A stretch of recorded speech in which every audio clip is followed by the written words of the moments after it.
Assalaamu calaykum seetihiin dhalinyaro maanta waxaan jeclaystay inaan idinla wadaago filim laga sameeyay qiso dhab ah oo la soo saaray 2018 balse intaynaan u gudagelin sheekada filimka haddii ay tahay markii kugu horeysay aad na soo booqato fadlan muuqaalka like iyo subscribe saar gambalaalkana furo si aad u rukumato oo ay kuu soo gaadhaan muuqaalada cusub ku soo dhawaada muuqaalkeena kuna raaxaysta sheekada filimka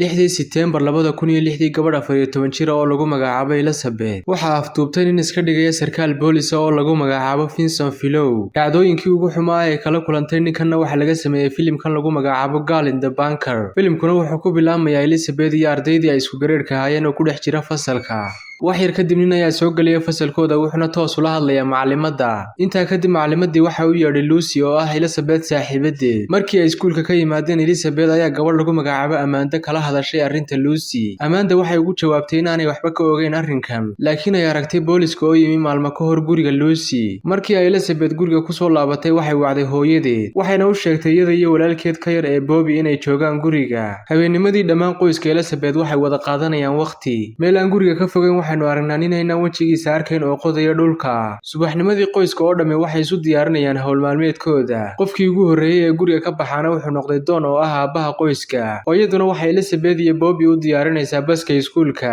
Elizabeth oo degdegsan waxa ka dhacay qalin suuniyeedkeedii intii ay sii socdeen Elizabeth waxay hooyadeed weydiisatay ogolaansho ay ku joogto guriga Amanda Sabtida way u ogolaatay laakiin waxay u sheegtay inay marka hore weydiisato Amanda hooyadeed intaa kadib Elizabeth waxay ogaatay inay guriga kaga timi qalin suuniyeedkii waxayna hooyadeed weydiisatay inay dib u celiso laakiin hooyadeed ma doonaysa inay noqoto maadaama ay shaqada ka habsaantay intaa kadib waxa dhex maray muran ka careysiyay hooyadeed waxayna u sheegtay haddii ay dabeecadan iska bedeli weydo inaanay wada joogeen guriga Elizabeth iyadoo dhibsanaysa hadalka hooyadeed ayay qaadatay talada intii lagu jiray galaaska Elizabeth saaxiibkeed Case ayaa siiyay warqad uu ku weydiinayo kulankooda Sabtida dugsiga kadib Case wuxuu soo raacay Elizabeth iyo Amanda markii ay ka soo degeen baskii dugsiga Case ayaa la soo baxay xashiishad wuxuuna u soo bandhigay Elizabeth laakiin way diiday halkay Amanda aqbashay inay cabto intaa kadib waxa soo muuqanaya gaadhiga waalidka Case wuxuuna ka baqayay inay waalidkii arkaan xashiishadiina wuxuu galiyay boorsada Elizabeth intii aanu tagin ka hor wuxuu ka codsaday inay gaadhiga soo fuusho si uu sii dhaweeyo laakiin way diiday waxayna door biday inay lugayso maadaama gurigoodu aanu aad u fogeyn markii ay ku soo dhawaatay guriga waxa meel aan ka fogeyn uga yeedhay nin kaasoo sheeganaya inuu yahay sarkaalka boolis ee aagan wuxuuna ku beerlaxawsaday inuu xidhay walaalkeed ka yar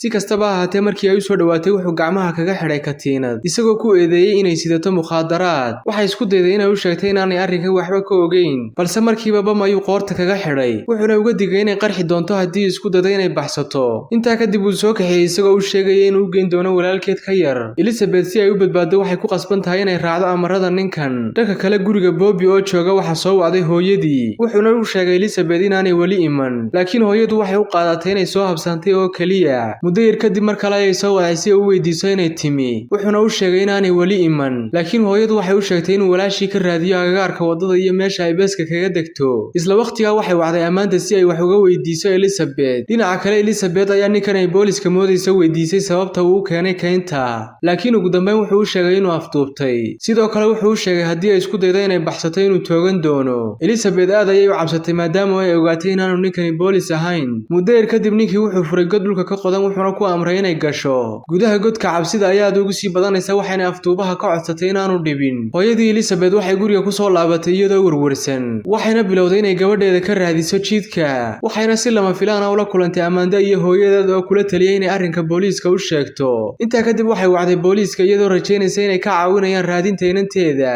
saacad kadib Don wuxuu ku soo laabtay guriga xaaskiisuna waxay u sheegtay inaanay Elizabeth wali iman guriga laakiin wuxuu isku dayay inuu dejiyo xaaskiisa wuxuuna u sheegay inay iska iman doonto goordhow wax yar kadib laba sarkaal oo boolis ayaa yimi guriga waxayna baaritaan ku sameeyeen keynta laakiin mugdiga keynta ayaa u saamixi waayay inay helaan wax raada intaa kadib waxay hooyada weydiiyeen su'aalo ku saabsan dhaqankooda iyo wixii dhacay ka hor waayitaanka Elizabeth waxayna u sheegtay inuu muran yar soo kala dhex galay iyadii inanteeda booliskuna waxay isku qanciyeen Elizabeth inay ogaan uga maqan tahay guriga oo ay joogto mid ka mid ah guryaha asxaabteeda hooyadeed waxay ku adkeysanaysaa gabadheedu inaanay sidaa u dhaqan xumayn boolisku kumay qancin hadalkooda waxayna u sheegeen maalmo kadib inay soo wacdo haddii ay ku soo laaban weydo guriga dhinaca dhinaca kale Elizabeth waxay afduubihii kala kulantay tacadiye ay ka mid yihiin galmo xooga waxa kaliya ay wado waa inay oodo maadaama oo aanay waxba qabsan karin afduubuhuna wuxuu ka cadhooday oohinteeda wuxuuna u sheegay haddii ay isku daydo inay baxsato inuu dili doono sidoo kale wuxuu u sheegay godka hareerihiisa inuu dhigay dabinno iyo bambooyin oo aanay suurtagal ahayn inay ka baxsato Elizabeth waqtigan way ogtahay ninkan magaciisu inuu yahay Finson intii uu daawanayay TV-ga wuxuu ogaaday inaanay cidina raadinayn sababtoo ah ma jira wax wara oo ku saabsan waayitaanka Elizabeth intaa kadib waxaynu aragnaa labadii booliska ah oo ku soo noqday guriga hooyada Elizabeth weli waxay ku adkaysanaysaa inaanay inanteedu si fudud kaga tagi karin guriga iyadoo sheegaysa dhowr sababood ay ka mid yihiin in alaabteedii muhiimka ahayd ay weli taalo qolkeeda waxayna ka codsatay inay si degdeg ah wax ugu qabtaan labadii sarkaal waxay kiiskii u sheegeen ninka lagu magacaabo Thompson wuxuuna ku canaantay gaabiskooda maadaama oo ay u soo gudbin waayeen kiisku intuu bilowga ahaa dhinaca kale Elizabeth maalintii saddexaad waxay la kulmaysaa galmo khasab ah waxayna isku dayaysaa inay isdhaafiso cabsida oo ay malaawaasho maalmihii quruxda badnaa ee dugsiga iyada iyo Case muddo yar kadib waxay maqleen codadka Don iyo asxaabtiisa oo raadinaya Elizabeth Finson wuxuu madaxa baaskoolad ka saaray gabadhii si aanay u qaylin waxayna ku qasbanaatay inay candhuufteeda dib u liqdo iyadoo ka qawameynaysa fursadda badbaado ee soo martay dhowr maalmood kadib saxaafaddu waxay bilowday inay ka hadasho waayitaanka Elizabeth dareenkeedana waxaa ka muuqda murugo markay aragto hooyadeed oo ka hadlaysa TV-ga waxayna rajaynaysaa inay dhawaan ku noqon doonto gurigooda waxaa la gaadhay maalintii afraad Elizabethna waxay ku fakaraysaa inay ka baxsato meesha laakiin waxay isku qancisay inay degdeg iska ilaaliso maadaama ay halis ku jirto intaa kadib waxay isku dayday inay u soo dhawaato Finson iyadoo la hadlaysa kana jawaabaysa su'aalihiisa waxayna iska dhigaysaa inay ka raali tahay wax kasta waxayna weydiinaysaa sababta uu meeshan cabsida u dhistay iyo waxa uu soo afduubtay wuxuuna u sheegay inuu qorsheynayo halkan inuu kula noolaado xaaskiisa lagu magacaabo Binaat wuxuuna intaa u raaciyay xaaskiisu inay khiyaamaysay oo ku eedeysay inuu kufsaday booliskana ay wargelisay sidaa awgeedna uu u go'aansaday inuu qof kale ku bedelo booskeeda nasiib darro qofkiina uu noqday iyada maalintii xigtay Finson oo hurda ayay isku dayday inay soo qaadato hubkiisa laakiin umay suurtagelin maadaama oo ay ka xidhan tahay qoorta muddo kadib Finson ayaa soo toosay waxayna maqleen dhawaqa helicopter raadinaysa Elizabeth Finsonna wuxuu isticmaalay bac aluminium ah si uu isaga ilaaliyo inuu qabto raadaarku waxay mar kale isku dayday inay fursadan ka faa'iideysato oo ay ugu soo dhawaato si dareen leh waxayna rajaynaysaa inuu rumaysto oo uu maleeyo inay dareen u hayso ugu dambeyn Finson wuxuu rumaystay khiyaanadeedii wuxuuna ka furay katiinadii qoorta wuxuuna u dhiibay baaskooladiisa si ay u baroobayso Finson aad ayuu la dhacay markuu arkay inay maskaxdeedu fududahay oo ay isticmaali karto hubka habeennimadii wuxuu ka xidhay gacmaha waanuu soo kaxeeyey si uu u soo qaato cunto hadhaa oo qof u dhigay gaadhi duuga sidoo kale waxay caagad biyaa ka buuxsadeen webiga intaa kadib Finson wuxuu maqlay codka diyaaradda helicopter wuxuuna si degdeg ah u soo kaxeeyey Elizabeth intii ay sii socdeen Elizabeth waxay si ula kaca uga tagtay mid ka mid ah kabaheeda iyadoo rajaynaysa inay helaan dadka raadinaya iyada waxa la gaadhay maalintii toddobaad waxaynu aragnaa afduubihii oo hurdayay Elizabeth oo isku dayaysa inay fariin u dirto hooyadeed iyadoo adeegsanaysa taleefanka gacanta ee Finson laakiin nasiib xumo may suurtagelin sababtoo ah dhulka hoostiisa kama jirto antenno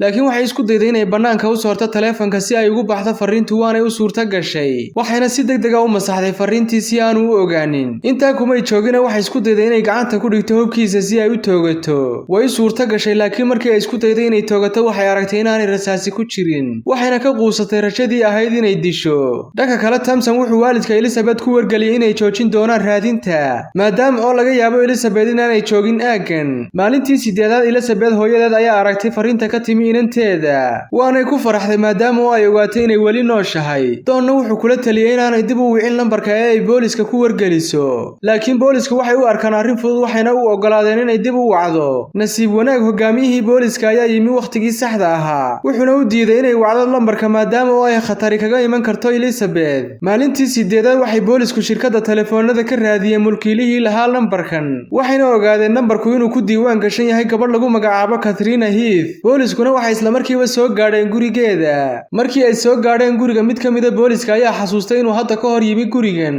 xilligaas oo uu ka dhacay kiis faraxumeyn sanad ka hor uu ku lug lahaa Catherine saaxiibkeed Catherine waxay u sheegtay booliska inaanay saaxiibkeeda rag muddo sanad ku dhow intaa kadib waxay heleen qol dhulka hoostiisa ka qodan way baadheen laakiin haba yaraatee waxba kama helin waxay ka shakiyeen hadalka Catherine ee ahaa Finson waxay ugu dambeysay sanad ka hor iyo kaarka fariinta ay ka soo dirtay Elizabeth oo uu ku qoran yahay magaceedu isla markaana la furtay 3 wiig ka hor wuxuuna weydiiyay maadaama oo Finson ay ugu dambeysay sanad ka hor sida uu gacantiisa ku galay kaarka 3 wiig ka hor ay soo furatay wuxuuna u sheegay haddii ay been u sheegto inay gacan ku yeelan karto kiiskan ugu dambeyn Catherine waxay geysay goobta ay cuntada u dhigi jirtay waqti kasta inta kadib Thompson wuxuu amar ku bixiyay in isha lagu hayo agagaarka goobtan si Finson loo qabto marka uu cuntada soo doonanayo sidoo kale wuxuu go'aansaday inuu magaca afduubaha ka sii daayo warbaahinta si ay cabsiyo u gasho oo uu isugu dayo inuu aag bedesho dhinaca kale Finson wuxuu bilaabay inuu argagaxo markuu magaciisa ka maqlay TV-ga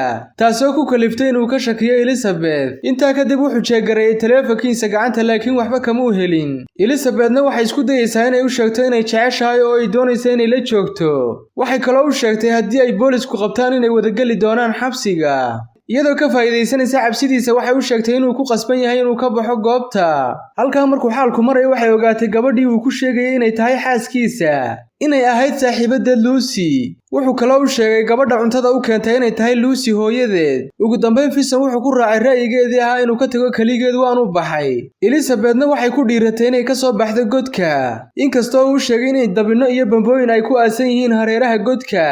waanay qaylisay iyadoo rajeynaysa inay cidi maqasho nasiib wanaag Thompson iyo kooxdiisa oo dhex maraya kaynta ayaa maqlay codkeeda xaggeeda ayay soo aadeen waxayna u qaadeen cusbitaalka qoyskiina waxay yimaadeen cusbitaalka iyagoo dib ula midoobay Elizabeth halka dambiilihii Finson lagu xukumay